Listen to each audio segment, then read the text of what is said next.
One thing is really just do this 5 minutes outside and you will start to see some changes in your physical well-being and some mental well-being. You will start to notice certain bits, and only if we start to kind of see nature a bit again, and if we start to see the value of it, then we start to change our behaviors.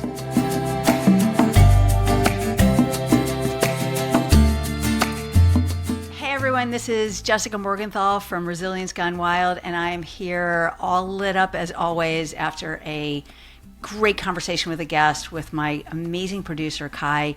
Again, we're going to talk about Lion King. We're going to talk about capitalism. We're going to talk about bad CEOs, good CEOs.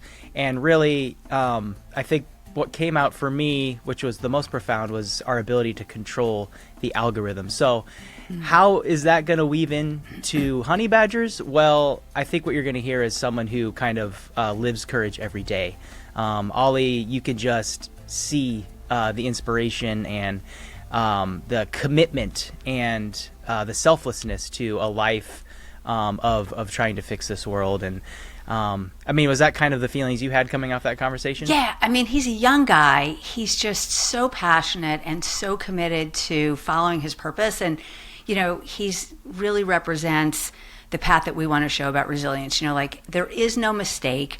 You do the best you can, and you take different curves in your chapters of life, and you learn from them, and you grow from them, and then you make choices to be intentional to shift. So, you know, went into loved nature, grew up in nature, went into business because he thought that was the right thing to do, and he has like gotten so much value from that, and then had this discomfort and said, I want to do for good and take this with me, and like is building this business, Wildja, that brings people together from all over the world to connect and share passion and take action. Like it's about making community happen, conversations that you want to have happen, and then inspiring you without shame or guilt or peer pressure or anything, but like just pure joy and opportunity and hope to make change happen for the good. And like, how great is it to be in conversation and in space with and my best part for me is I get to be a fly on the wall and just listen to you guys talk. And but before we get to the interview, I wanted to give you an opportunity because I know you just got back from a big trip. You want to talk about it? Yeah, I mean, life-changing. I have never embedded myself in nature with just nature, where I am insignificant. And I brought my family traveled to safari in the Okavango Delta in Botswana, which is just nothing but nature, and the waves of balance that you recognize. You know, you're never fully in balance. There's, you know, the wild dogs that eat the baby zebra and like totally freak you out and make your heart cry. Right. And the zebra is crying in the background, but the dog's thriving. And then the lions will probably go after the dogs. Like, you know, there's like, there's no such thing as, and Ali and I talk about this, you know, as like some weird exact balance. Like, we're looking for patterns and movement of nature the way they should be. And that was just what we all got out of it. It was just life-changing. And the people we were surrounded with are so deeply, deeply knowledgeable and connected, and speak every animal language there is, and like know what they're saying, and because they care and they pay attention, and like super inspiring. So anybody has any questions, just reach out to me, because I am... Yeah, I'll have questions because my wife and their family, they grew up in Zimbabwe for part of her life, and so with our now babies, we're gonna get back there someday. They've always wanted to, but we're gonna wait until the kids are in an age where they'll remember that trip, because it's gonna be quite the haul to get over there. So when we start making that plan, I'll certainly reach out to you because I'll have questions. Really it just keeps getting sort of more exciting in my brain. Like, I came back, had a really hard time re-entering and like stepping away from it, because I wanted to keep my head in that space. And now, like, any opportunity I have to like go back to that space and savor it. Well, let's talk about that. I think that's a great lesson before we get to Ollie, is how can we go back to those kinds of places, right? Like really profound moments in our lives. Like, is there like an exercise we could do to like take us back to that place? Yeah, I love that question. I mean, there's such a deep resilience that you build from it. I mean, just to stop, block out the distractions. You know, we did an episode on flow and talked to Sam Montgomery about it, and just and learn from the laughing gulls. The idea of just shutting out what is distracting and focusing and being super intentional, even for like the shortest moment, and bringing all your senses, or any sense that really, a sound that was meaningful, or an image that was meaningful, some story, and just savoring it. And the more you do that, the more it powers up your brain and builds neural pathways around good stuff instead of distracted fear. And like it's simple. Just one small step. Just stop. And Ali offers that, right? He's like, just go outside for 5 minutes. Right. 5 minutes will change your life. Every day, just take 5 minutes. Schedule it, whatever you have to do, and leave the phone behind. Leave the technology. Just sit and don't worry about taking pictures. Like sit in a moment of nature, connect a sense or multiple senses, and just changes your brain. So, I love it. All right, so before we start going down to other rabbit holes here, I wanted to read another user review because we're out there. Like, we need these user reviews. It's going to help people get to our show in a more organic way. And so I have a new one for us. Awesome. So here it is. I listened to 3 episodes of your podcast, and they are amazing. Using scientific information on other animal species to teach resilience is a great idea. It's a great idea, Jessica. The storytelling is great, compelling, but also relaxing. I like the different podcast lengths. Hey, that's a format we were wondering about. Different podcast lengths, as I find that some days I feel like listening to longer episodes like this one, and other times I prefer shorter ones like the episode before. The 3rd episode is my favorite. I can't remember 3rd. Maybe it wasn't Parrotfish, was it? Anyways, but I also like the 5th. That one's coming. Each episode is clearly made with a lot of care and work. I also appreciate how you include the key points and call to action on the episode page. Another one. This is a useful addition that a neurodivergent audience will appreciate. Oh, I love that. Love that. Yeah, and we've got a new piece coming with some even shorter episodes. Yeah. To bring some other. You can drop the hint. Yeah, we're working on some really beautiful short conversations with people about parts of nature, whether it's animals, plants, phenomena like Northern Lights, whatever, like something that has just changed people and brought this amazing new bounce of strength, resilience, and these conversations are going to be really awesome. So stay tuned for those. They're probably 10 to 15 minutes, and they'll bring a little joy to your life when you want something short. All right. Well, should we get to Ollie? Yeah. All right. Enjoy, everybody. Welcome.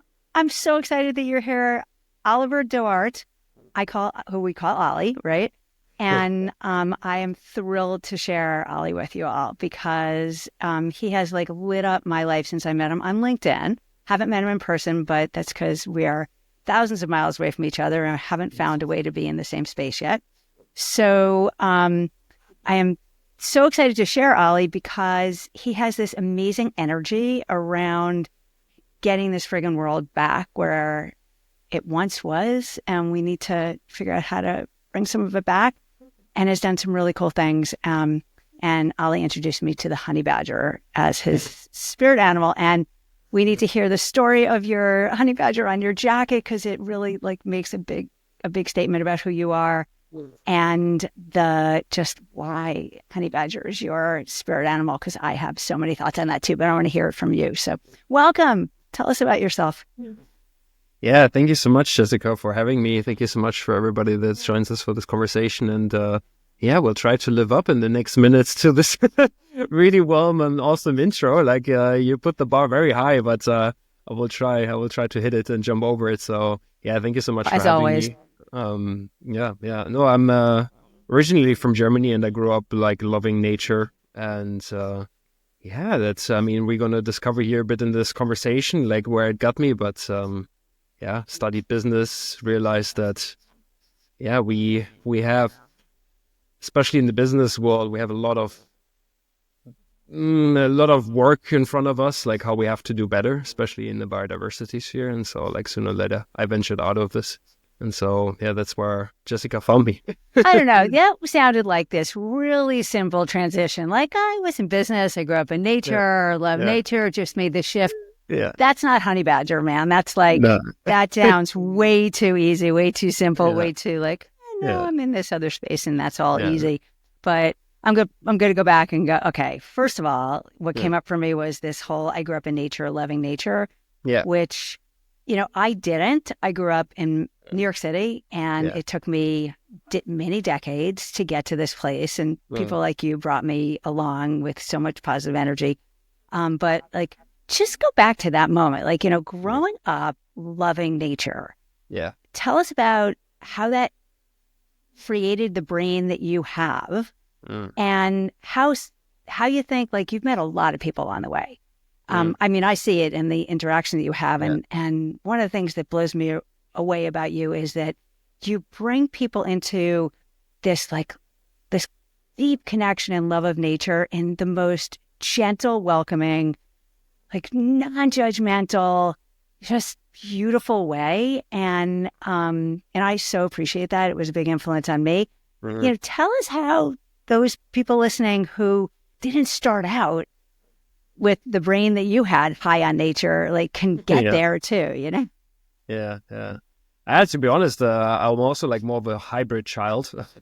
So I grew up in Berlin. So Berlin, similar to New York, maybe a bit more greener. So we have a bit more forest. I was never in New York, but at least from the sound of it, often like we have a bit more parks around and a bit more forest. So I was growing up a lot. We don't have any forests right near New York City, I have to say. Yeah, I know. So we have Central Park, and I did go across the street, but sorry. So we have that a bit, and that helped obviously. But then also, like, every weekend we used to go a bit like outside of Berlin. It's basically surrounded by a very rural state, and so there's like tons of forest. And my parents, they were gliders, so we basically spend our weekends like in this, like, airplanes, or this gliding airplanes. And so like a bird, like you started out living like a bird.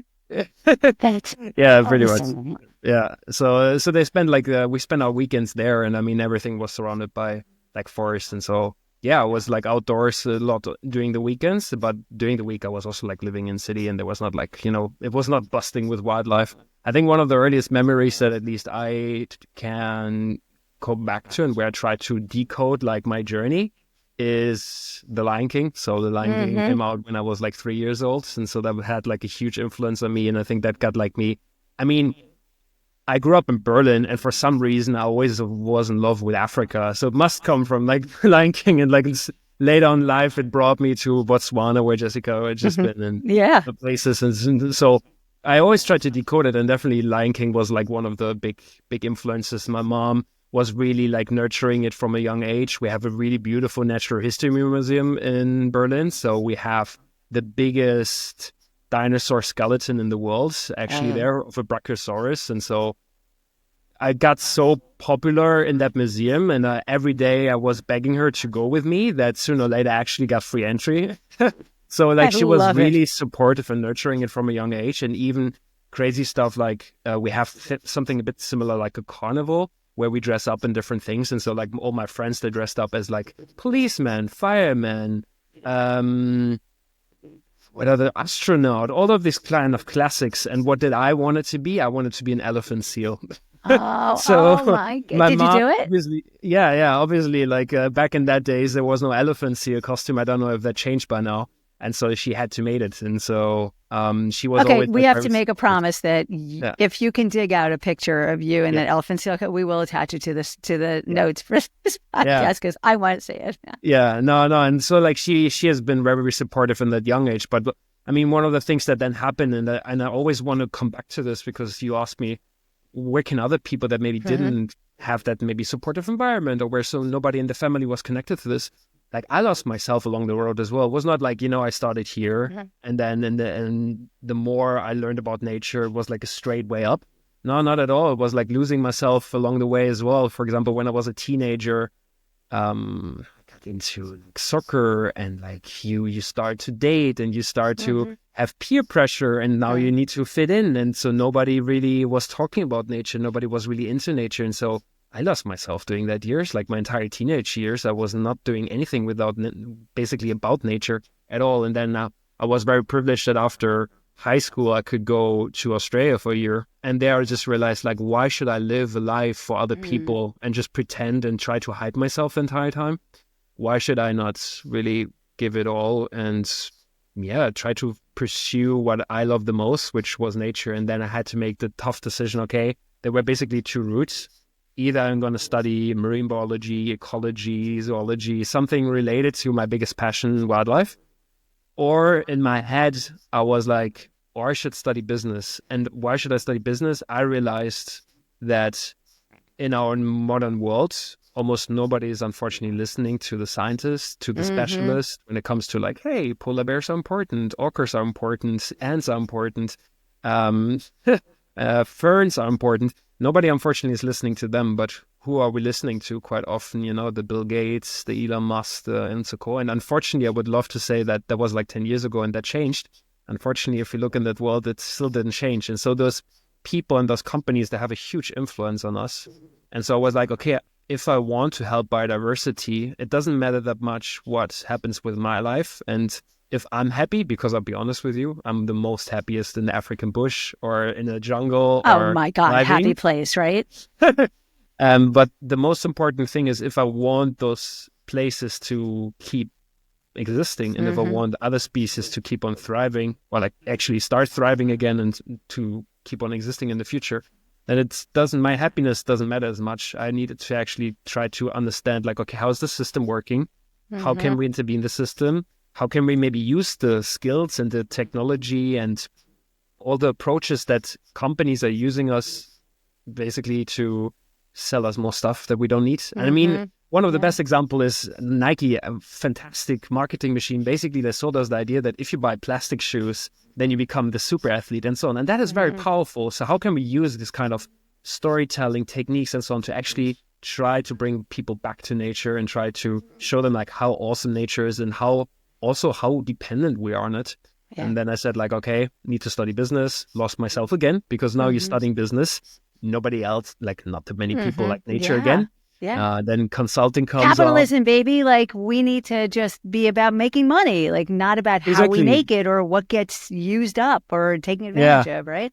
Yeah, exactly. And so you're back again in another bubble and you get kind of caught up and you do your internships. And I was doing internships in all kind of technology companies, from e-commerce to mobility to travel tech to obviously NGOs, and lost myself again. And it was like, well, Ollie, why did you set out to do this? I set out to do this to protect, restore nature as much as possible.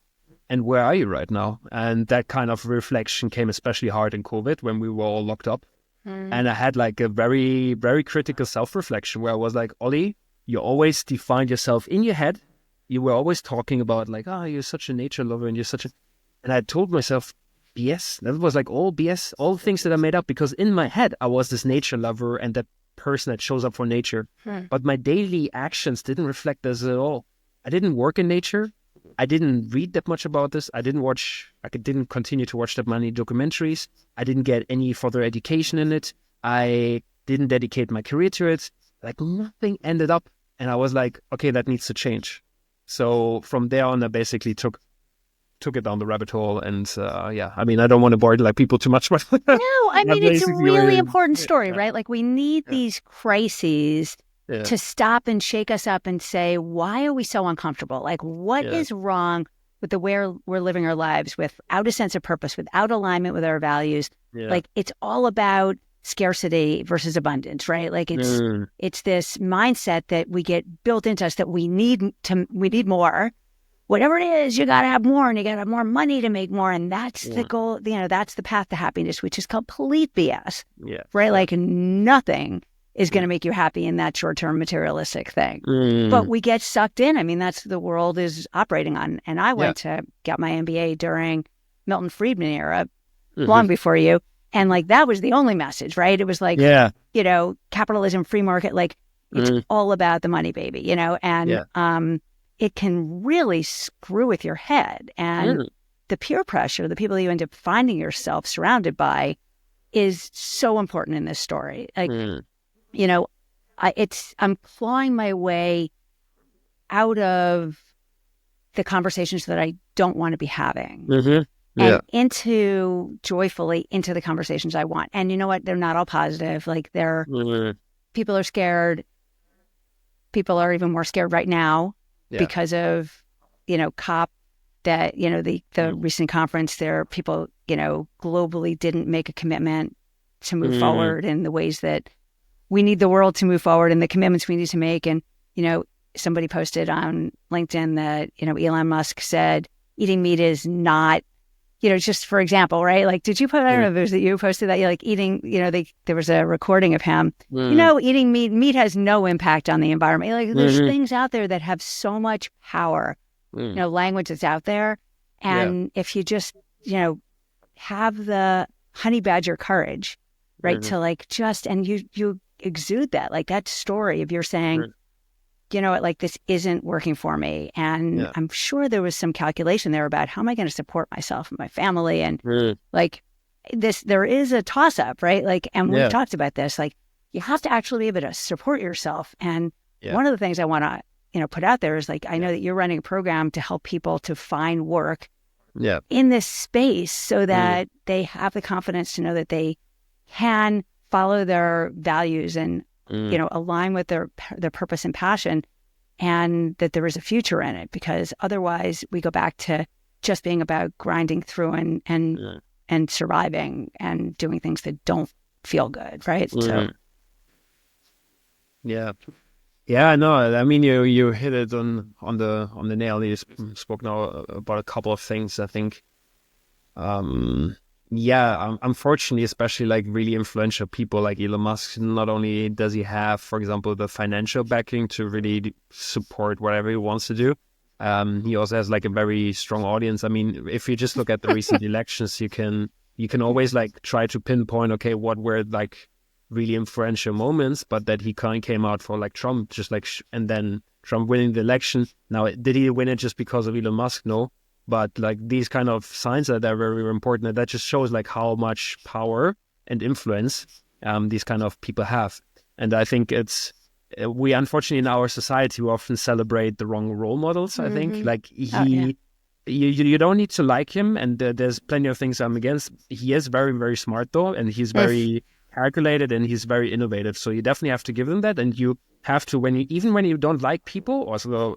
Sorry to out myself, but I'm not a really big Trump supporter.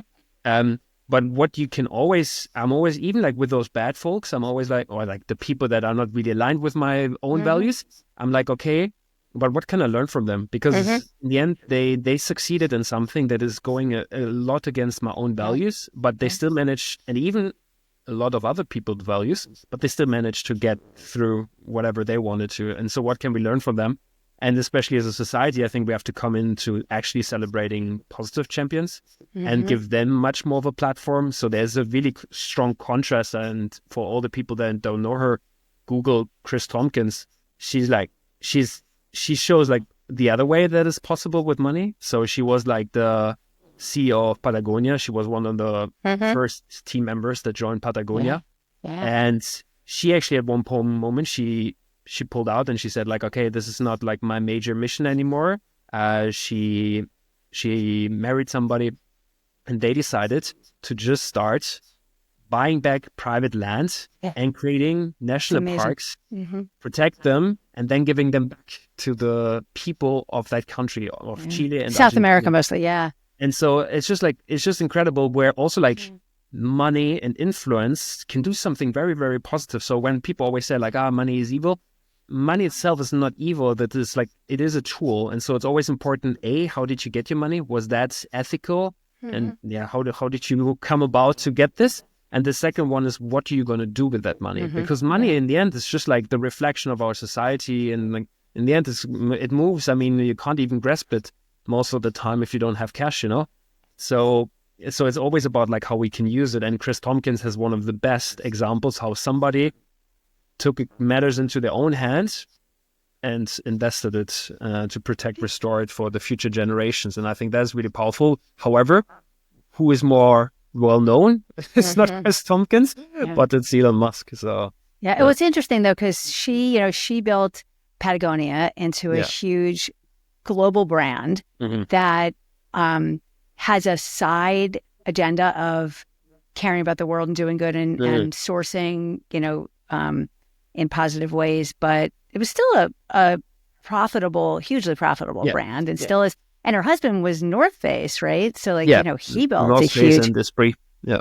yeah, and Esprit. I mean, those are like, again, like major, you would think, major profitable brands, that global brands. And, they were, at least it was incredibly lucky, strategic, whatever I think there's some luck there, that she was able to align her work life with her personal passions and doing good, and then transform that, when she had the resources and she was done. But, there's, I talk about and think about purpose and teach about purpose a lot. And, you can either be in that space, like you've made this choice, right, to go from the business space, and I have in many ways too, to the nature space. And if you're in the, just to get through the job and do something good, but come out with the money to live the life you want and to give in the path that you want to give, to support that way, as opposed to actually doing the work. You're supporting other people doing the work.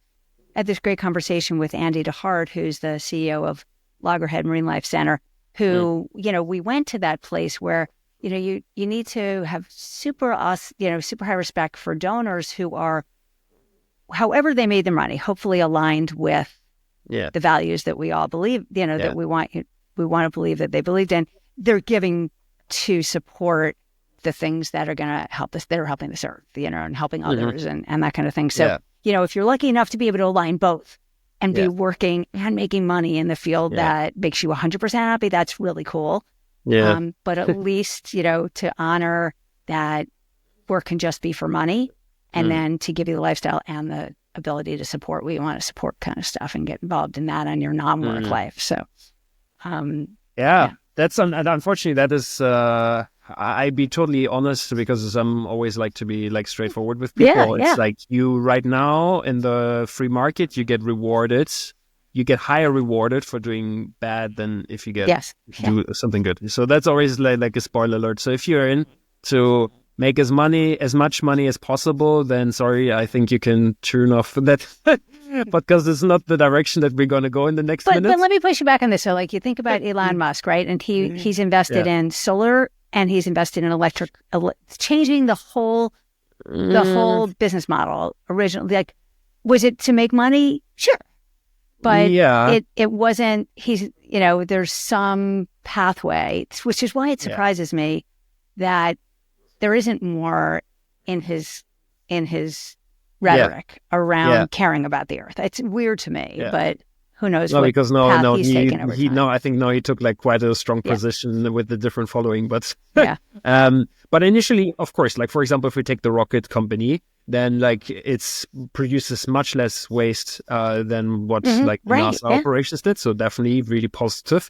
Electric vehicle, better than original cars, but still cars. So I would push back always, like, of course, if we have autonomous cars and in the future, we don't need as many cars because nobody owns cars and you can just like, they're just like driving the entire time. Whereas right now, that is the goal.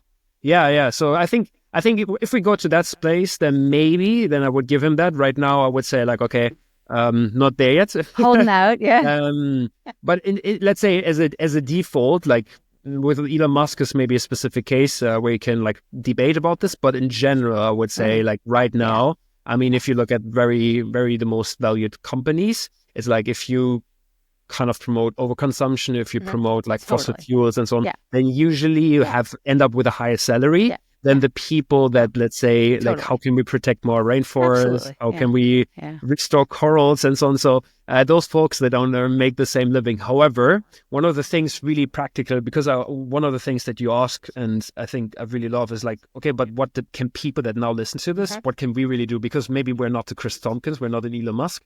So what can we really do? One of the first things that is very pragmatic, I calculated my dream salary, and not dream salary in terms of like, how much do I want to make, but how much do I need to make in order to follow my dream, which was for me like 24/7 biodiversity. The stuff that I'm doing now, that I have this conversation, that I can write about bubble barriers of whales, that I can write about and talk about honey badgers. That is my dream. That is like really, and what kind of money do I actually need to sustain myself? So that's also not like that you have to cut down on everything and you need to live in a shack, and no, but it just means you make a differentiation between like, okay, all of the illusion things that you think is going to make you happy, the fancier car, the bigger house and so on. I think if you start to challenge yourself a bit on that, and if you realize, hey, okay, what do we need to realistically? Maybe we need 50 square meters. Maybe we are like a family of 3. And so maybe we need like 70 square meters. And is one car enough? Yeah, actually, we can make it work. Or do we need a car? So there's like all of that stuff. And you can actually then calculate how much you really need in order to sustain your family. Because one of the things that is really, really important is if you want to bring change to the world, never forget that you are the engine behind this. And so you also need to take care of that engine, so you really need to make sure that you're in for the long game. And you can't be in for the long game if you go like for a month, you burn yourself out and then you are exhausted. It's really about like these kind of challenges that we're facing when it comes to climate, biodiversity. These are like lifelong missions. And so you have to approach it a bit from that angle as well. So it's very important financially that you calculate really something that gives you a bit of stability, because it's not a big help if you go and pursue your dream and every night you have sleepless nights, how the paycheck is going to come in at the end of the week, or for some people, sometimes it's maybe even shorter. So the dream salary really helped me to figure out, hey, this is what I need for all the fixed costs, and even giving myself a bit of a buffer to also go to a restaurant or go on holidays. That's what I need. And I realized I was making, at that moment already, I was making more than what I needed. And I said like, okay, now what kind of activities can I do to ensure that I get that? And then you can slowly get your way into that. And again, that also doesn't mean that, hey, David, you have to leave your job right after listening to this podcast. Not at all. It just means like try to create like the first steps towards like calculating that. And then whatever skills, whatever passions you have, what can you maybe monetize to slowly get you where? And when you then add like maybe 20%, 30%, some other people say 50%, some people say 80% of that dream salary, then you know that, okay, there's a really high chance that if you go 100% into this, that you will make more than even your dream salary. And that's something that really, really helped me a lot to give me like this final push to actually quit my job and go fully into biodiversity, because I was just realizing, hey, this is actually not as scary as I thought it would be. You brought up so many things that I want to just like pursue. One of them is, see if I should have written them down, listen, but one of them is somewhere along the way we had started to talk about the fact that you chose to build a business that was a for-profit, not an NGO, which was, I think is really important, like to really understand business. And so I want to pursue that. And also, money and the dream salary was only part of it. And you brought up some other parts, like, in coaching, there's this whole wellness wheel, right? And it's a balance, and you need to look at, you can draw it with 8 or 7 or 6, whatever different quadrants, parts of your life. And one of them is financial security, and then you rate it from like 1 to 10 or whatever. It doesn't really matter. And then you talk about what the challenges are and what's working. You've got physical wellness. You've got spiritual wellness, like being in, whatever spiritual means to whoever it is. Like for me, and I'm guessing for you these days, I might be wrong, that, it's about being like in nature and in that space of, that's, spiritually satisfying. To I think some of the people in the world that we're looking at. But there's spiritual wellness, there's learning, there's education, like to make sure that you have time and space in your life to grow. It's about whatever way you want to grow. Maybe that's growing physically, maybe that's growing, it has to be a full picture. So you said you might have a sleepless night because you're worried about money, but that's huge, right? Like you need to have this balanced life before you walk away from whatever you're doing, at least 60-80%, whatever it is, so that you don't find yourself like collapsing in fear and scarcity and all that, right? What comes up for you around that? Yeah, I think balance is a beautiful thing, because sometimes there's even this concept of nature, is that nature is always in an equilibrium, and it's always It's not. super balanced.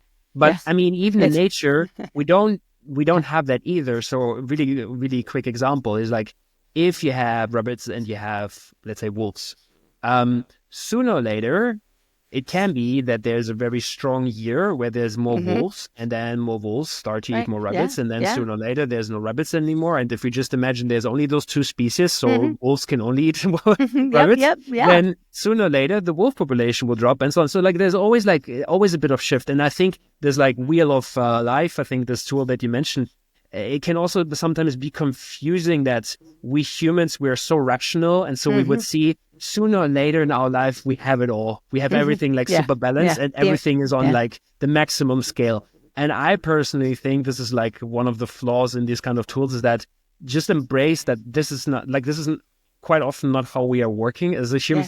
Yeah. There's always things, the grass will always greener Yeah. be, and there will be challenges, and you will see like, okay, sometimes maybe you have a health issue, sometimes maybe it's something with a loved one. I think then sometimes Yeah. it's your financial freedom that is maybe in danger. So there will always be things in life. I mean, if you never go through hardships, also like the good stuff won't be really as good. So like, Yeah. I think this is like, it's always Oh, a bit 100%. mixing. And so I think one of the things with that impact work is like, you need to become very creative when it comes to the financial, how you're going to financially survive Yeah. from this. But then in exchange, you get like it's very meaningful. And for example, it's like what I learn and the motivation and the energy that I have and the people that I meet, it's just like day and night with the work before Yeah. it. So in the end, it's always about like, okay, what are the trade-offs that you're willing to make, and that also in the season of life that you need. For example, sometimes I talk with parents, and right now they feel a bit bad because they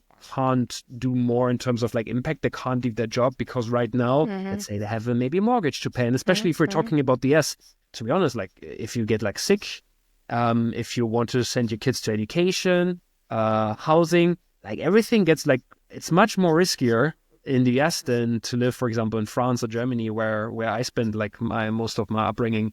And so it's a different story again. And so you always need to bring that into context. However, and that's also important, is people can't take it as an excuse. If everybody's always going to say like, yeah, but I have my mortgage to pay and this and this and this and this. And my then- kid needs a new iPhone. Yeah, right? exactly. Like- So like, nature will always be at the bottom of Yeah. the priority list. And if it is happening, then sooner or later, we're in a big trouble, because it's the base of our life. And so we can't survive without a Tesla. We can't survive without a fancier house.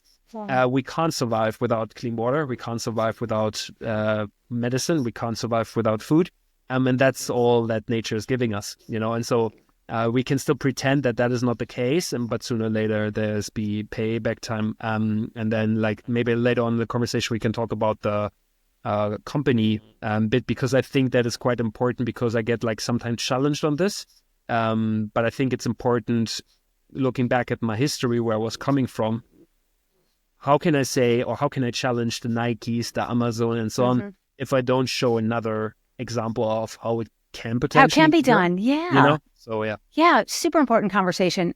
Because there are ways and if you look at Patagonia and you look at Unilever, the way it was for a while, like there are some great examples, and Andrew Winston with Net Positive, and Paul Pullman, like, there's some great examples to follow of companies that, made it work to have multiple priorities, like not just stockholder value, like shareholder value over like different stakeholders, which is the coaching work I do. Who are your other stakeholders, and how can we look at this in a longer term view that serves all the other people in your universe, not just the short term money. So I would love to go there. I want to offer one more. I love what you said was so unbelievably important about, we're never all in balance. And it was so interesting, like, out in the bush in Botswana, we're watching wild dogs who took down a baby zebra. And it was like, God, like that's balance, right? And like the wild dogs were there because the lions were somewhere else. That's like, they leave when the lions come. Like, it's not a happy circle where everything's all in balance. Like, and if we recognize that, like, you can't be at happy or whatever, however you want to measure that ultra in all those areas of wellness, we need to just be paying attention to when we're in a state that's not healthy, that's not a good place. And I look at polarity, and, you know, I like that language. You know, if you're all in on nature and you're like, okay, I'm going to take this, just an example. I'm going to take, I'm going to cut back on everything. I'm going to cut back on my social life, and I'm going to cut back on investing in and resources, you know, and I'm going to work out myself in my house. I'm not going to do whatever it is that you're cutting back on. And you're going to say, I'm going heavy into nature right now. Like, and that's one part of your spiritual wellness, right? Like, you have to pay attention, like we do with so much we're not paying attention to these days, to what is too uncomfortable.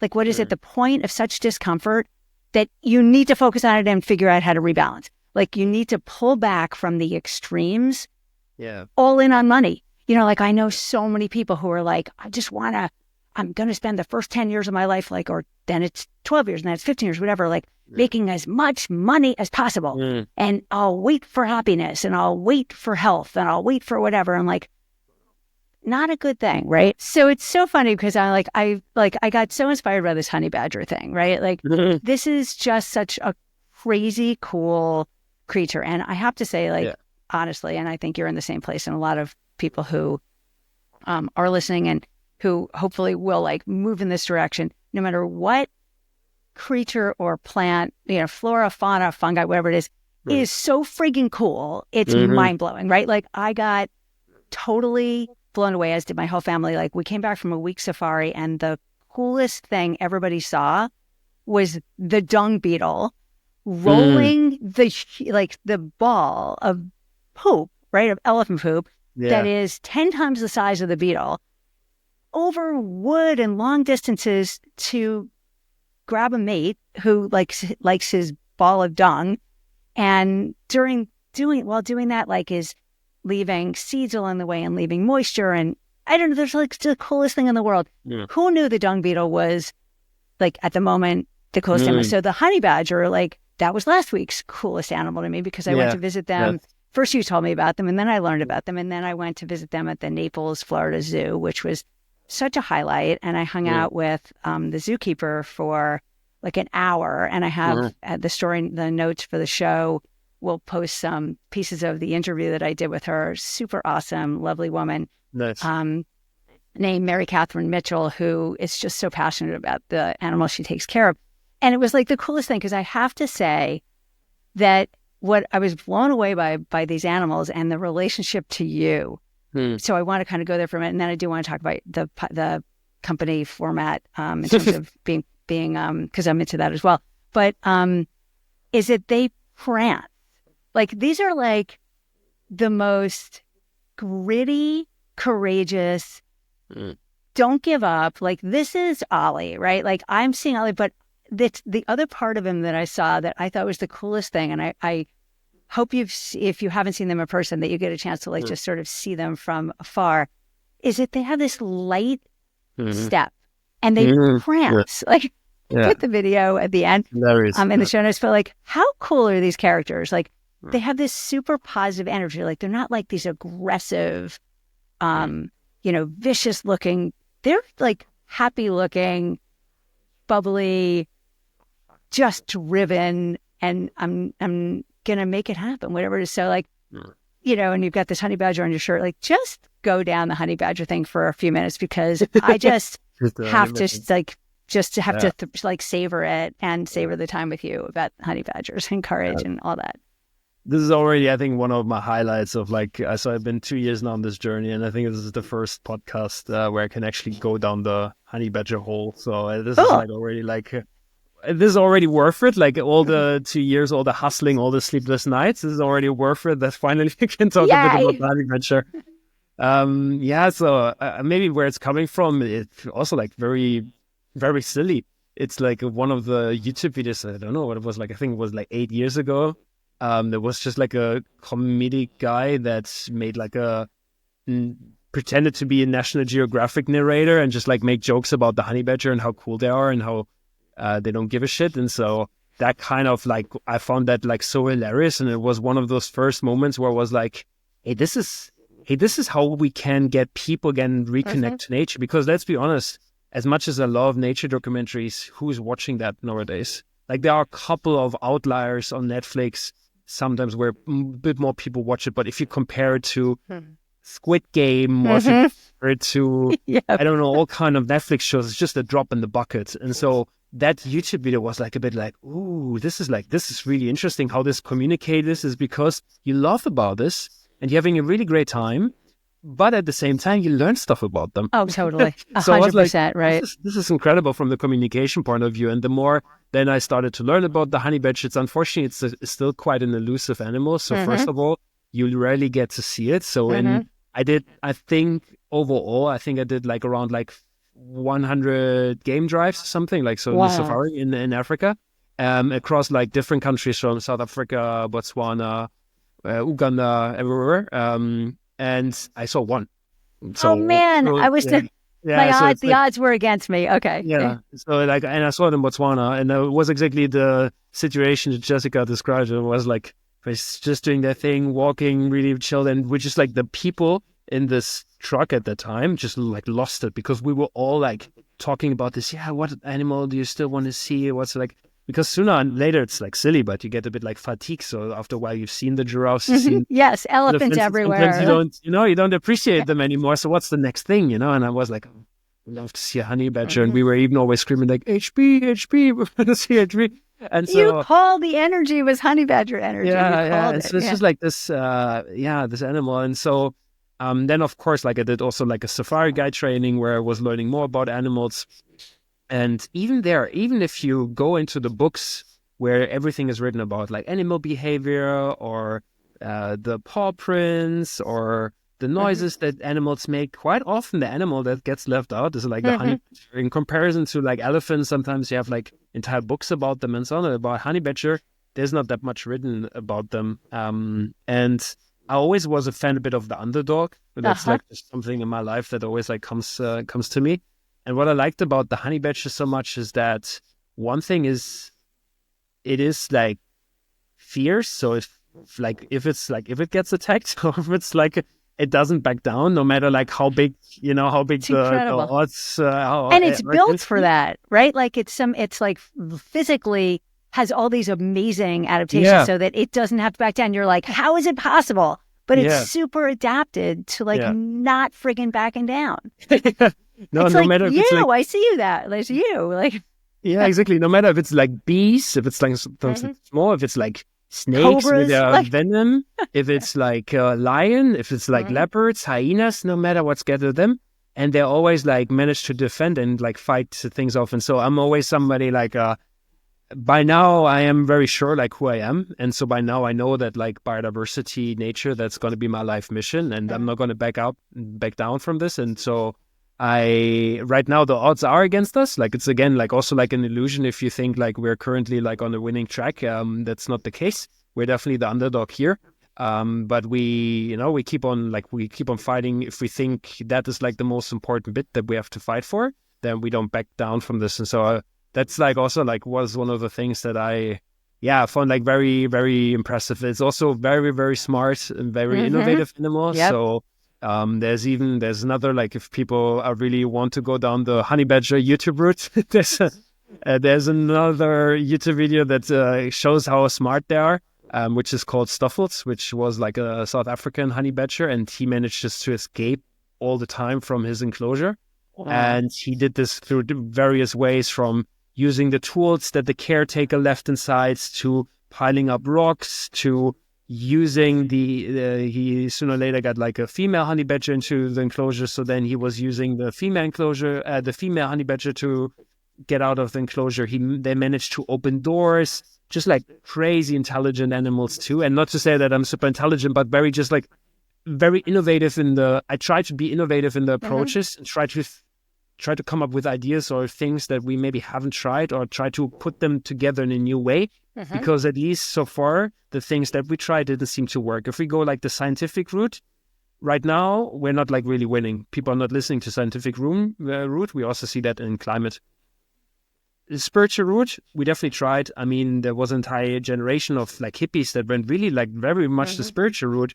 And that generation became actually one on which watch we had like some of the most devastating, basically, decline of nature. Crazy, happening. right? So it's like, again, like talking to this rationality, you have like this really strong generation that like pushes the zeitgeist so much, and still you end up with that end result. So that apparently spirituality didn't convince like a critical mass to do something about this. So now what can we do? What are now the things that we can maybe tap into? So I started, for example, with mental health, because I saw like a mental health pandemic and I was like, okay, maybe nature can help in that. Or now I'm a bit more like, okay, giving people more pragmatic solutions. I show people how it affects their physical well-being, their mental.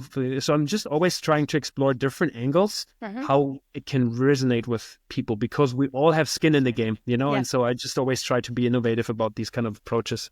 You've also been you put out really positive energy, rational, like not pretending that everything's great, but like, you know, there's this positive energy about just take the next step. Like, just move forward, do something. Stop making excuses and do something. And if we all just do something to move forward, it'll make a huge difference. Like if we just keep sitting, waiting to think we'll make a difference and to think we matter, like you put it out there that like every single step matters, and such a critical message, like to start with the small, but the big, like, you know, Gandhi and all the great voices have said, now I'm drawing a blank, you probably know this, you know, who said, you know, the stuff that happens with small groups of people taking the next step kind of thing. So, so tell us about Wildia and about running the business the way you are, and how that's going to get us, you know, moving forward to these tipping points that we're struggling with and all that. Yeah. So basically Wildia is my attempt to do exactly that. How can so we have knowledge. So by now, science is very, very clear. If you are listening to this and you never heard about biodiversity, or if you didn't hear about biodiversity loss, no problem.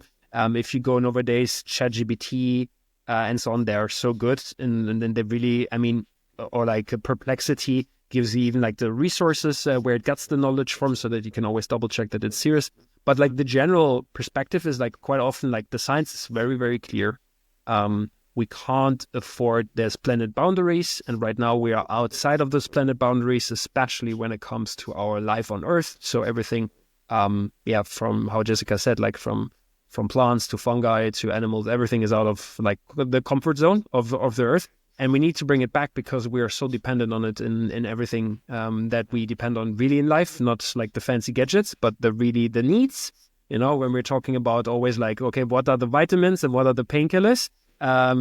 Nature is like our best when it comes to really like, okay, we really can't afford to lose that. The Teslas and so on, it's more the vitamins, which make maybe the life a bit like sweeter. I've not heard that. I love that. That is a really cool, I like that whole metaphor. The interesting part of what you just said, or lots of that was interesting, but like the part that hit me the most was the message that I don't think people get, right? Like that the Earth will survive. The Earth lives on a completely different time scale. You know, we are this tiny, tiny blip of being on Earth, right? Like literally, I mean, there's all these different measurements, nanosecond, right? And we have done the destruction of millions of years worth of change, but the Earth will recover in some way. We just won't be on it, right? So like if we just keep thinking super short term, and we pretend that we don't need to focus on our next generation, like the next 7 generations, which is a kind of a mantra in the nature space, like and in systemic space, like we're kidding ourselves, right? Like we're the ones who aren't going to be here. The Earth will be here. So what are your, it seems like that's the path that you're kind of heading towards. Yeah. No, I think it's, one of my friends, he made like this. He exposed me the first time to this. Right now, we often see like humanity a bit as a cancer. Quite often, like in the environmental space, or like people even that are not in the environmental space, they see humanity a bit as a cancer because we're so self-destructive in a certain way. And then he said, like, he exposed me to it, but we can actually also become like a keystone species in a way that we could, if we wanted to, we can actually bring life. We are so powerful by now. We could actually bring more life to the galaxy. I mean, this is like just like crazy, but we Keep could going. first That's really start, cool. we could first start in our home planet, and we just like first, before you expand to any other planets, say, maybe let's get our stuff together here. Let's maybe start discovering what everything that is in the ocean. We still know about the ocean much less than about space. Let's start with discovering. We don't even know how many species we have. So we are having like flatmates, and we don't even know what their names are, what they're doing, what they're up to, how we Good depend on point. those flatmates. Those flatmates are cooking for us the entire time, and they're cleaning up, and we don't even notice that they're there. So Wait, I know what you're talking about, but just in case people don't get what you're saying, which is just such a fabulous way of putting it, like, do you have like one example of a flatmate that is cleaning up for us or cooking for us that like you can offer us? Because no, for it's example, such a beavers. great way to put it. Yeah, I think beavers are a really great example. Beavers are important. Like, they're after us humans. They are the animal that has probably the biggest impact in terms of like hard architects, like their environments. And so by building like dams, by creating floods, they actually reduce the flood risks. So it sounds a bit like counterproductive, but they create like a system where there's a natural water flow. So actually where beavers are, yes, maybe have like a flood like in a house or whatever because they decided to go wild there, but overall they actually reduce floods. So really great flatmate to have. Or they also actually produce higher water quality. So again, they're cleaning in there, like our tap water that comes, for example, they would clean up that tap water. That's just like one example. And there's so many, for example, one of this a bit like heartbreaking examples, but I think it's important because there's a high likelihood that we all lost somebody that we love to, like cancer, is like 75% of cancer medication is like to some extent like coming from nature or like inspired by nature. Some components are nature. Yeah. Just imagine that. Like I lost people in my life because of this crap.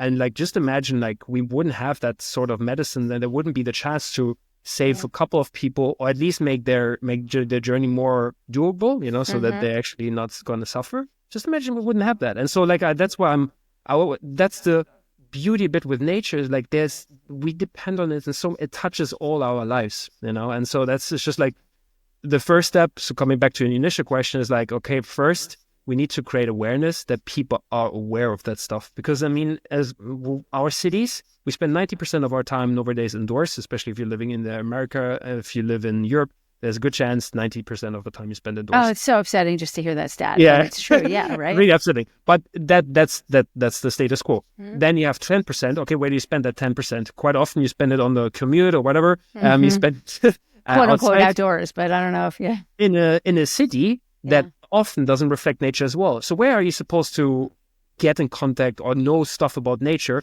In our education system, it doesn't really play a huge role. No. In our businesses, it doesn't play a huge role. On our smartphones, it doesn't play a huge role. So where to get people that awareness? It's like you can't really, you can't get aware if you're not exposed to some sort of contact. But it's about priorities in terms of what the information flow is. Like, you just brought light to some of it. Like, we do not talk about the fact that pharmaceuticals are primarily nature-based. They are mimicking nature's curing itself, right? Like, crazy stuff. And we are not talking about it. We're not talking about the incredibly valuable metals and minerals that are used in technology these days, right? And that they're like, we're starting to dredge the ocean, which we don't know much about, to get like to destroy nature, to use nature.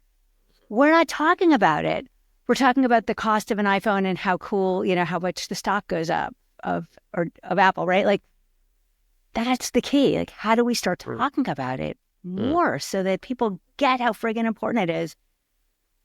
Yeah, exactly. That's like a ruffle, but I see it like a bit as a 3-step journey. So first, you need to be aware of that there's even a problem, or that there is like a huge value in it as well. So not always just like seeing it from a negative perspective, but just seeing from a place of awe, like crazy how grateful I can be, like that nature is around and that we still have some species and so on.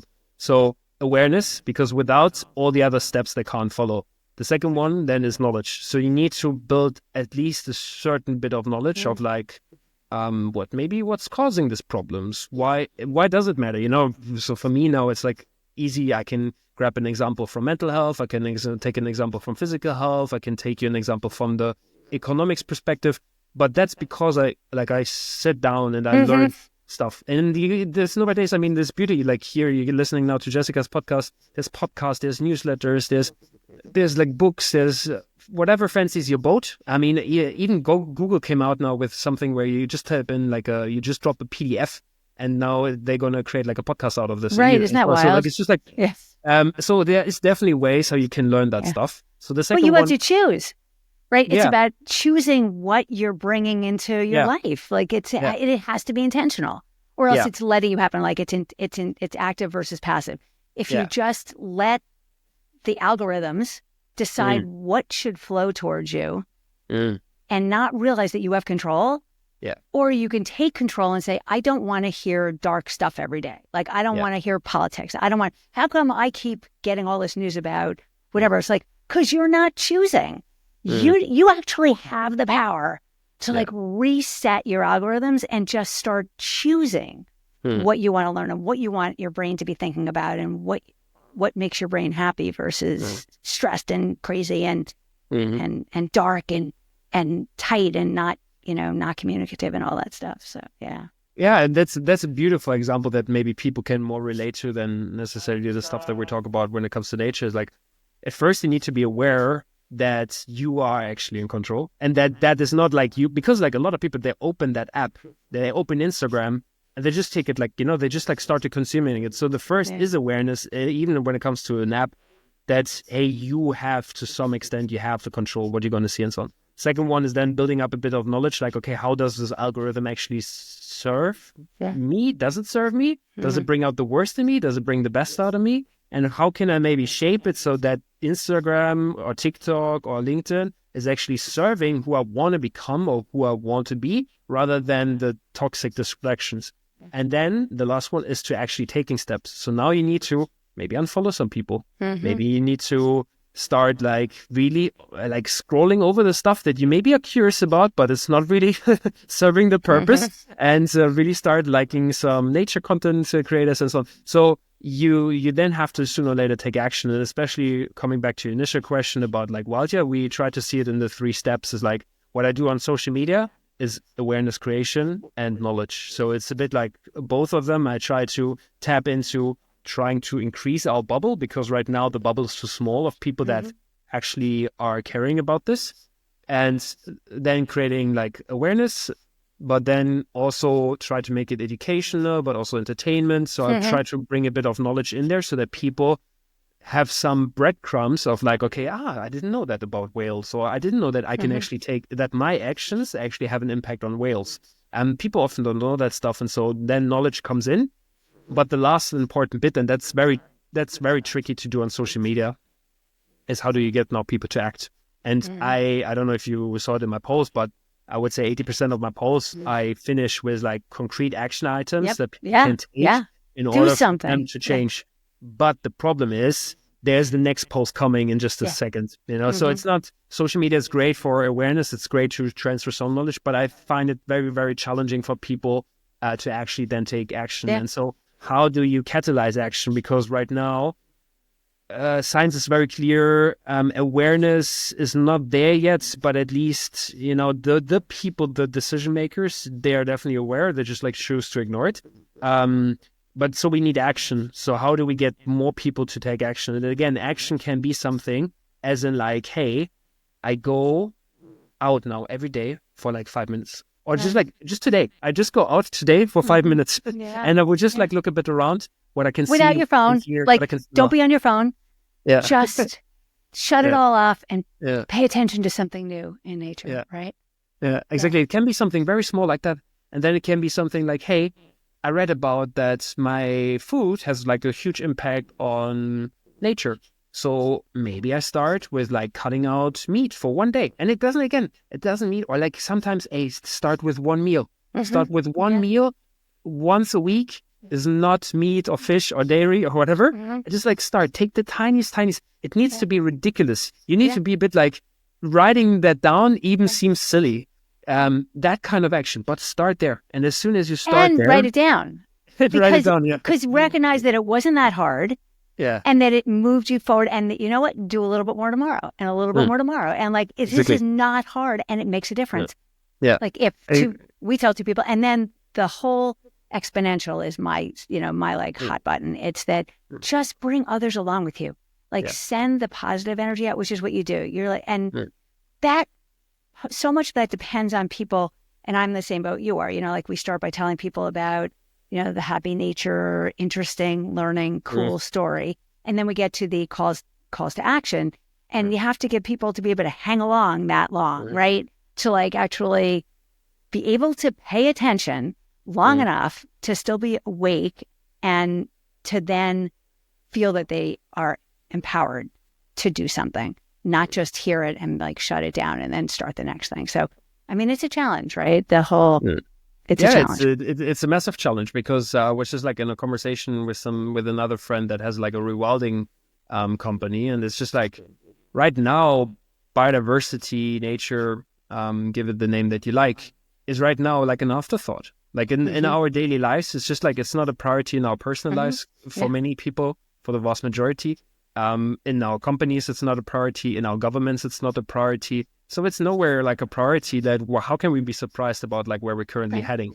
Yeah. And so we need to start to take acting on this because it's not like we have an endless like reserve of like that we can tap into. I always try to compare it again, making it really tangible for people.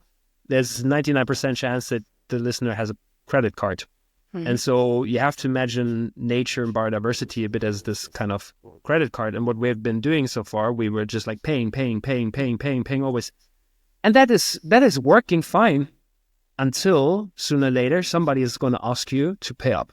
You're building up debt. You're like you're eating into your future, right? Yeah, exactly. Like you're just borrowing against the future, which is what we've been doing. Exactly. Yeah, exactly. Yeah. And so like sooner or later, the bank is going to come and say like, oh, yeah, you need to pay up. And then you're going to say like, oh, no, I can't pay up. And what's going to happen?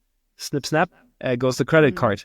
And the same goes like with nature. We can keep on pushing and pushing and pushing. And if you just like read more about the volume of like, I always try to explain it to people as like, if we would do one bad thing to our other species, it would be, nature could probably handle it. It's just like the accumulation of bad stuff that we're doing that this can't continue forever. And so right now we are basically gambling, okay, who is going to be in that situation? Which generation is going to be at that situation where it's going to be snip, snap, where it's like the credit card is going to be cut? Because biodiversity, like our planet, will sooner or later show us like, okay, that was enough. Now you don't have soils anymore. Now you don't have fresh water anymore. Now you have a messed up climate. You don't have medicine anymore. That will happen if we continue that path. And what I then always like, okay, this is really the hard reality. So snip, snap. And we're like on the best way to get there. However, and that's really important, is we don't have to continue that path. There is still some nature around us. There's still some species that cling on. There's still some pockets left.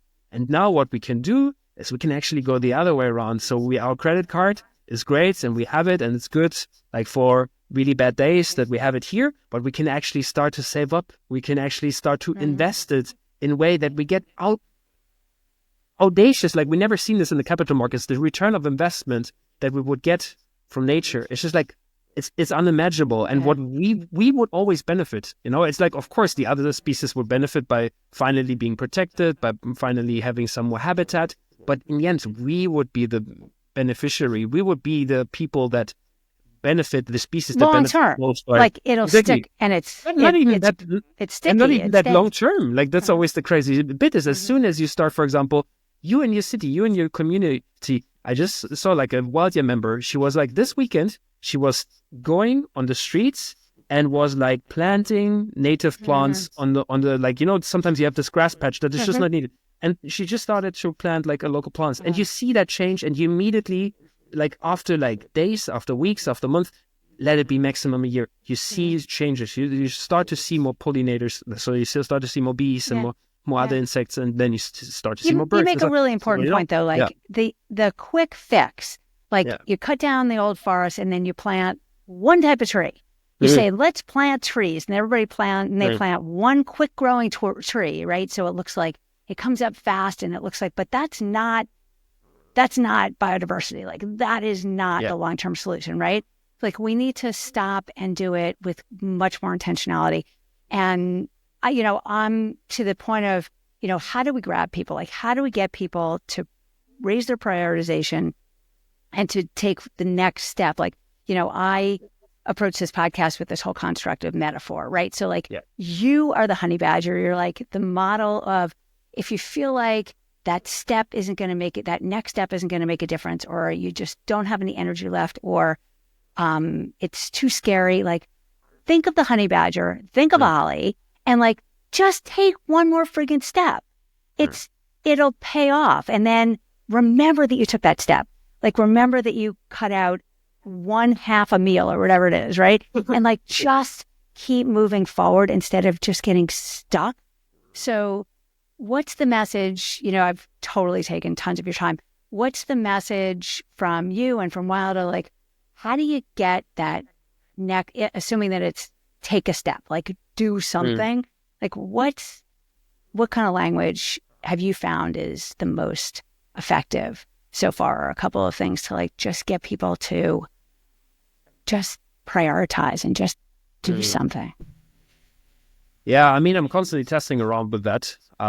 So very from an influencer standpoint, so if you're listening to this and you are already kind of, let's say, converted, that climate, biodiversity and so on is important. I think one of the most pragmatic tips that I can give you is like to listen actually to the person in front of you and try to see like where they're coming from. Because if you start actually by listening and not by try to directly teach and preach, you actually understand their reasoning of like however they see the world and what matters to them. And then you can use those like insights to actually make your case for nature. So when I hear, for example, I have somebody in front of me that is all about finances, then I can make the business case. If there's a person in front of me that is really concerned about their fitness and their physical health, then I can bring these kind of examples. So I think if you're like wanting to positively nudge people in a better direction, then it actually starts by listening and then really adapting your message. Not always like have the same message, but adapting your message to who is in front of you. So that's like for the people that are already a bit steps ahead. And for people that are really like just at the beginning of this and that are listening to this for the first time and feel like, hey, this is cool, I want to give this a go, where they can start with. I always think like the easiest step of everything is really like this 5 minutes of nature. We all have 5 minutes, no matter like we always have other priorities and so on, but 5 minutes. Give me 5 minutes like after this podcast. Right, like find 5 minutes to be on. Yeah. Right? Like it changes you. Like watch the ant, watch the tree, watch the sunset, like watch, just be in that space for 5 minutes. Oh, I love that. Yeah. So they have 5 minutes, and that's like everybody can do that. And you just like put your shoes on and you just go out. Or don't. And just like, so feel it. Don't put your shoes on and feel the ground. Get some immunity in you. Like just. For sure. But that's often like that's always like like a bit like sometimes for people that are just like starting like what I don't go out without shoes, so I don't go usually that way. I go now. I go now like I would say half of the year I work barefeet all the time, and personally for me I realized that this improves really like my physical well-being and also like this like grounding effects and I feel a bit more in the present. So for me it does things, but I think a lot of people don't start there. So I always say like a bit like, hey, just like put on your shoes and just like go out now for like 5 minutes and just like either like don't do anything and just like walk a bit, or like if you're really up for it, then just like have a bit of a look around, have a bit like listen to what's going on, have maybe a smell. Pick a sense, right? Pick one of your senses. Yeah, exactly. And just focus in. Yeah. Like I love doing that activity. Like pick one sound channel. Listen to the water, listen to the trees, listen to whatever it is. Like you can't listen to all of it. You can't see it all. You can't hear it all at the same time. Like just pick one small thing and be odd. I don't know. I think that your advice on the other side of it is what I live, which is, we need to just stop the automatic judgment and the automatic, I have something to tell you that's more important and that's right and you're wrong. And the win-win-win. Like win-win-win means the other person, assume the other person's 10% correct in whatever it is. That there's 10% truth in whatever, because there is something driving what they're thinking, right? And figure out what the hot button is. Like figure out by listening, like what will they be able to grab onto that will make them feel like they're moving forward in life, right? And that it's going to help them. Yeah. And you'd be shocked, right? Like, wouldn't you be shocked? The conversations, like just to take that approach, like it's amazing what comes out of those conversations. Yeah. Just and that's like one of the things that we didn't get to talk that much about, but like one of the things that we with Wildja, so really in a nutshell, is that we want to empower people to give them back like the agency that they can do something about the current situation, because in the end we have the situation and now you have like two ways to go. So either you say like you put your head into the sand and you say like, okay, it's not my problem and I'm going to just ignore this. Or you say like, okay, let's do something about this, and at least there can be potentially another outcome, and the outcome that I want to see. And so we're always about like, hey, how can we give more people the tools, the knowledge, the confidence, everything that they need in order to remove as many roadblocks so that we make building back biodiversity as easy as right now. For example, if you order something on Amazon, it's like flawless. Like you basically have to press a button and like you get the thing. And you get it that day. Like, So what can we learn? And that's like horrible from an environmental perspective, but what can we learn? And so how can we make rewilding, protection, nature, how can we make that as flawless and as easy as possible? So we're all about like trying to remove as many obstacles in that journey, because like, again, as I said, awareness is one thing, knowledge is one thing, but how can we get people into action mode? That's like all what I'm about. And so that's what we do with Wildja. And one of the things, because we were talking about like conversations, is like one of the feedbacks that we always got from people is like, if you're not necessarily a communicator, or for example, you're like you said, you're coaching, is that if you haven't been exposed to the tools, if you're not necessarily have the confidence to lead a conversation, that is actually quite a tricky one. So one of the things that we now, after listening to our herd members, we realized, okay, hey, maybe let's create actually something offline. Let's create like a product that helps people to do that. And so we came up with nature conversation starter cards. I love that. I haven't seen that yet. Yeah. So that helps people. We haven't launched it yet. It's going to launch like this week or next week when we're recording. And what we wanted to do with this is like, it's a card game of 52 kind of prompts, questions, and it takes people on a conversation journey. So it starts with very simple stuff of just like, hey, what was your favorite animal when you were growing up? But then it goes like deeper and deeper and deeper into the conversation, and you just like bring that card out, and you can just like start this conversation from a very non-judgmental place, and just by doing certain levels so that you can keep it a bit shallow for if you feel like, okay, the situation right now, let's ease people into it and let's really start with the tip of the iceberg. Then there's really shallow questions, and then you can go deeper and you can deeper, and you end up with things like, okay, what can you actually do? Or like, how would you feel if the situation would be messed up, and so on. So we try to create these kind of tools that help people to have just like an easier time to take action, because while we are doing this with a card game, which is like, right now the bubble is too small. We have incredible people. I mean, you are the best example. I mean, what you're doing, what you take your passion, my friend, make a podcast, and that you bring like every podcast guest get their own animal, and that you bring all of this. Like, we have people like this, but our bubble is small. We're not getting like the reach. We're not getting the influence. We're too little. But what always comes is usually when the bubble grows, sooner or later it becomes interesting for decision makers, either for businesses, because there's influence. There's enough influence, or governments. They're in the end influenced by our decisions. So if we can increase our bubble, then my theory of change is then we will see changes happening. If it becomes a priority to more and more people within companies, you will see changes within governments. You see, but right now, and making it fun. Like you've come up with this new tool to make it fun. Which is a big part of this. Like, nature should be fun, right? Yeah. So that I love that there's like cards and there's a card game and some gamification. I mean, there's some really good games out there. So, okay, wrap up because it's been unbelievable talking to you. But I'm like always trying to not be too much of a too greedy with my guests. Last thoughts on how we can find you, how you can. You've given us some great ways to jump in, but I know you through LinkedIn. How do others find you? How do we get these cards? How do a last message of energizing, just do it, without the plastic. Just do it. Yeah, so how people can find me. So like on LinkedIn, I write like daily. So that's like my way of like trying to collect my thoughts and try to get and more it's so people interesting. excited. Like it's not like it's so not boring to read your posts and you have videos and like you're like just get into this nature thing in this beautiful way. Yeah, go ahead. Sorry. Yeah, kudos to nature because I mean it makes my job like very easy. There's always they never run out of like beautiful imagery or never are out of like boring content because it's just like it gives you so much. And so if you're like on LinkedIn, you can find me there at Oliver Dauert. That's Dauert. And then otherwise, if you liked a bit like what that sounded like, that we put you a bit into action mode, then it's wildya.earth. So that's like WILDYA.earth. And check that out. It's a really good website. It's very cool. So they can be part. If you really want to get into action mode, then that's what we try to build.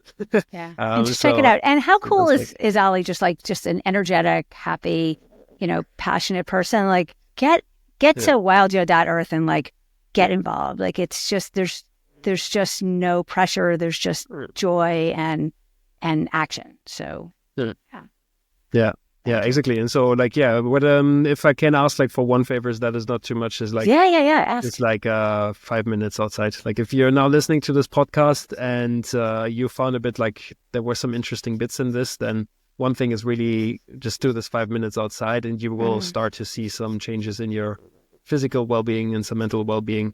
You will start to notice certain bits, and only if we start to kind of see nature a bit again, and if we start to see the value of it, then we start to change our behaviors. And that's what, in the end, what I'm really trying to hammer in is like we need to have like behavior change and take action. And drop a note, like do it, and then drop a note to Ali, drop a note to me, put it in LinkedIn, put it at on the comments in the podcast. Like find us, and we just want to share the joy, like because this is how you spread it, right? Like it's exponential. The just sharing that this works and that it's just super joyful and super productive. So, get in touch, be in touch, and then jump into wildya.earth and connect with Ali. He's always really accessible. So, which I thank you for.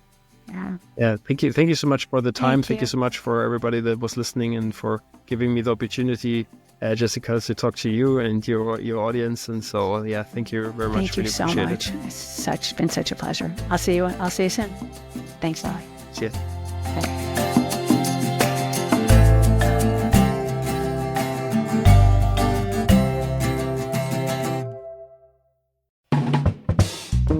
This has been a production of BLI Studios, produced by me, Kai. Follow along with our other BLI produced shows at balancinglifesissues.com/podcast-BLI. Got an idea for the show? Email me, Kai, at balancinglifesissues.com. And don't forget to stay in touch with your host, Jessica, at jessica@winwinwinmindset.com. Anything else to add, Miles? Yeah.